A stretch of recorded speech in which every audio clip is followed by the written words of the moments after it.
full ultrasound report पाई शिशु मृत अभियोग होइछि एवं ए अभियोग रे धारणा गुरुतर अवस्था रे मां मेडिकल रे भर्ती होइतबा बेले शिशुर मृतदेह धरी धारणा रे बसिछंती बापा एवं संपर्कीय भद्रक बाईपास स्थित एक घरोई डायग्नोस्टिक सेंटर सामने रे धारणा दैछंती परिवार लोके सेमानकर अभियोग जे गत काली दोलसाही पंचायत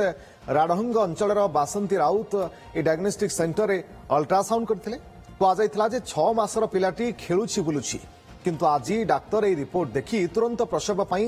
भद्रक जिला नूतन मुख्य चिकित्सालय रे भर्ती करथिले सेठरे बासंती किंतु एक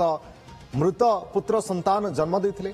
परिवार लोके डाक्तरखाना रे पचारिबारु जानिबाकु पाइथिले जे 4 दिन हेलानी पिलाटी पेटरे ही प्राण हराई साइथिला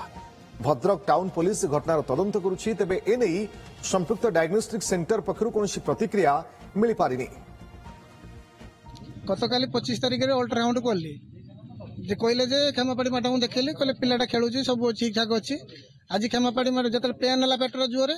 मोर नहीं गली खेमापाड़ी मैडम को देखा से कहले जे अतिरिक्त पेन हो मेडिकल नहीं जाते गवर्नमेंट मेडिकल नहीं गला बेलू से कहले जे पिलाटा मरी जाए 4 दिन है पिला मरला पची गंध कर खेमापाड़ी मैडम देखने कहले पिलाटा ठीक अच्छी खेलुची बुलुची सब कर मेडिकल नेला कहले पिला मरीगला 4 दिन है मार अवस्था सीरियस अच्छी